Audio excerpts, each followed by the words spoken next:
You're seasoned. How can you forget something that happened 4 days ago? When 27-year-old Terence Williams goes missing after a night of partying, his family fears for his safety. Terence didn't go a day without calling me. But events soon to be uncovered will spin a simple case of a missing man into a complex and controversial investigation, and a sheriff's office is confronted with the unthinkable. It doesn't matter how we look. There's a case to be solved here.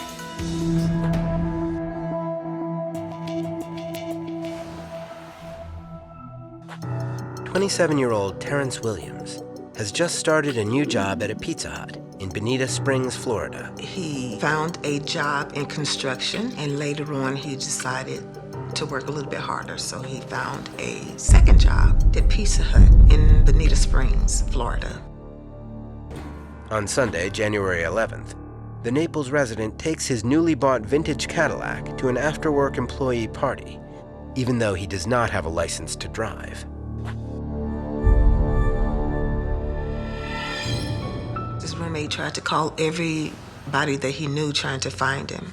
The next day came, and we went through the same thing again. I started calling the hospitals. No one who fit his description showed up. So then I started calling the jails, thinking that he might have gotten picked up for driving that thing without a license, and no one picked him up. I started to worry a little bit more, because now he's nowhere to be found. Wednesday came, I couldn't stay at work. I had to do something. I had to find my child.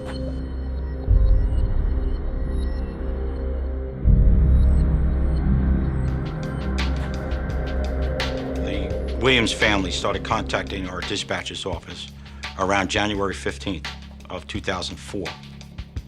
Because of the sheer volume of calls coming into the Collier County Sheriff's Office from the family, police begin to take Terence's case more seriously. A deputy is dispatched to his mother's house to take a report.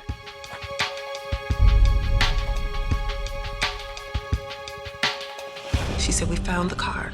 She told me that the car was towed from his cemetery. I'm going like, oh my God, he could be in the trunk of the car. Marcia wastes no time heading over to the towing company's lot. The manager tells Marcia that the car was towed from Naples Memorial Cemetery on the 12th of January because it was obstructing traffic. According to the report, the tow was requested by a deputy from the Collier County Sheriff's Office.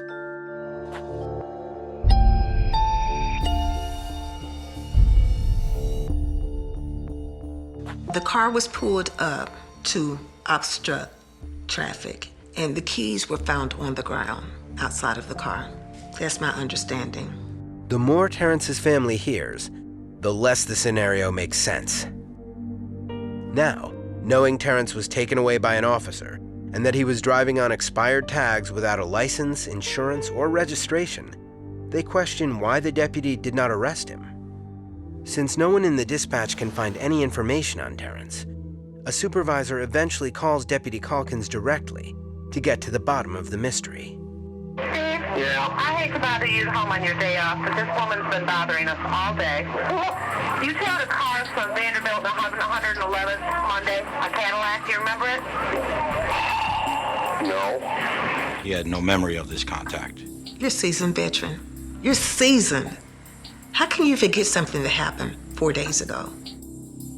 After more pressure from Terence's parents, a second call is made later that day from the sheriff's office to the deputy. This time, his memory returns. And at that point, he does say, oh yeah, that he remembers making contact with Terence.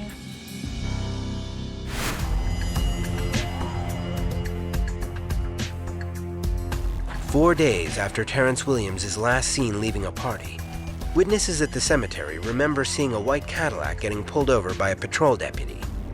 7 days later, Corporal Steve Calkins is asked to submit an incident report.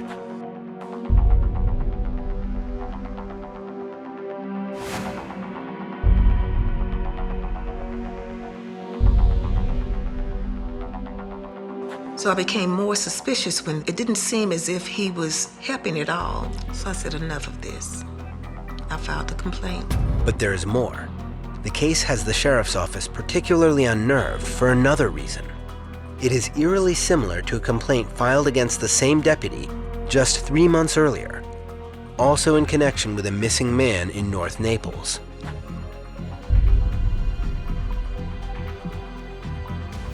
When he found out that Felipe didn't have a driver's license, he put him immediately in the back of the patrol car, and he was going to drop him off at the Circle K so that he could make a call, so he could get a ride.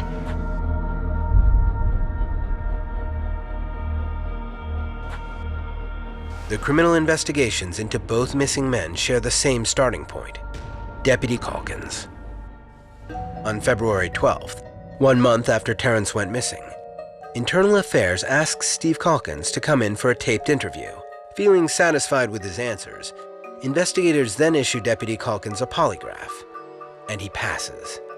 How do you handle that type of situation? Do you turn a blind eye? No probable cause ever came up to search his house. Do we have issues with some of the things that he said and did? Yes. But motive? No. On August 20th, the Internal Affairs investigation comes to a close. All complaints against Steve Calkins are sustained.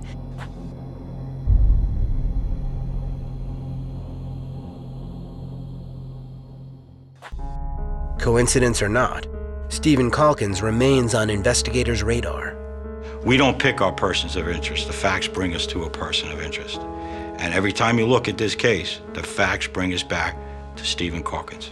Unfortunately, we still have a little bit of a mystery on our hands. Meanwhile, Marcia Williams continues her unending quest to locate her only son. I just want to know where my child is. I want to be able to take him home, and then I can begin to close that chapter. But I'll never in my life forget him. I'll never forget him. And he was my good friend.